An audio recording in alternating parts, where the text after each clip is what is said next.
You. Acting Deputy President, and I'm very pleased to speak to this matter of public importance, and I think it really gets to the heart and the crux of everything that is wrong with the Labor Party. Australia has moved into a per capita recession caused by net zero policies and is now resorting to an immigration and student Ponzi scheme to try and cover the damage. Well, it isn't working. It isn't working. But the damage, of course, is to the little guy, the battlers.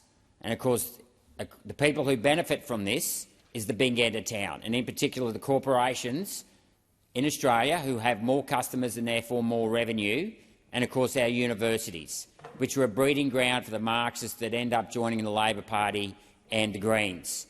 And that is why the Labor Party continues on this reckless policy of having high immigration, mostly by students. Now, I'm not against immigration. Indeed, it was Ben Chifley after the war, the former Prime Minister, who used immigration to build the Snowy Hydro mountain scheme.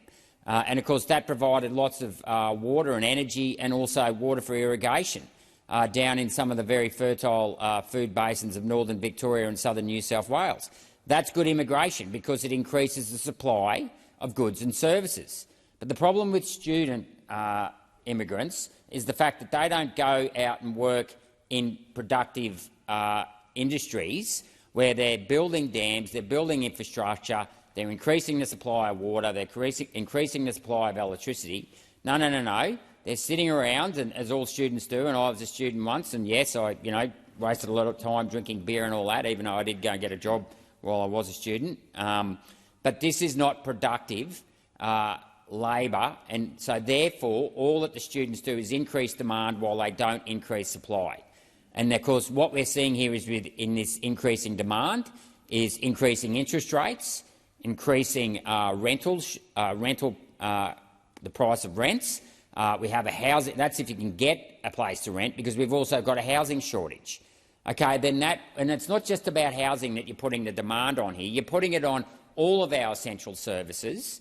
All of our essential services. So we need more roads, we need more infrastructure, we need more hospitals, we need more schools, and so on and so on.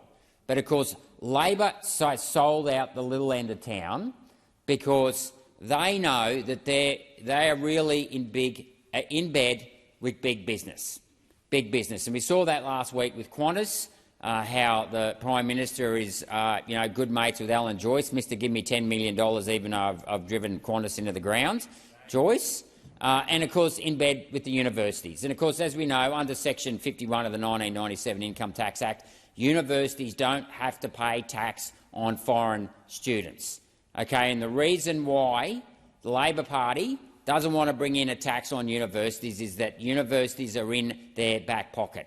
In the same way they use superannuation funds to steal from the workers their hard-earned wages, they use universities to brainwash our children, so that by the time our children have started work, they're not only broke from HEXTEC that was brought in by Paul Keating in the late 80s, they're brainwashed as well. They're brainwashed as well. And of course, the real tragedy in all this rapid immigration is our environment. Yet again, another act of hypocrisy here from the Labor Party, who pretend to care about the environment, and at the same time they're bringing in renewables, which is driving up energy prices. They have these horrendous housing developments on the edge of the cities where they're putting these housing lots on top of each other, and it's destroying some of our most productive agricultural land. It's destroying some of our most productive agricultural land, and in the inner city areas we're getting these ugly high-rises. It's destroying the Australian way of life, and this is a real problem. This is a real problem. And the thing about it is we have been, Labor government now has been in power for almost 18 months, and they have not got any answers.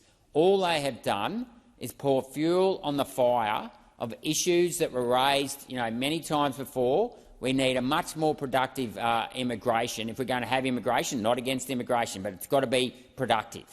And what Labor Party is doing is running a rate of immigration that is way too high. They think it's going to cover up. It's a short-term solution to say, "Oh, look, we're growing GDP," but the reality is that the GDP per capita is actually decreasing.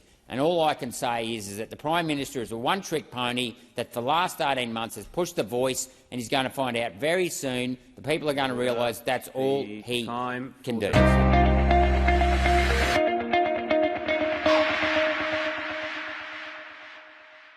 Authorised G. Rennick, LNP Chermside.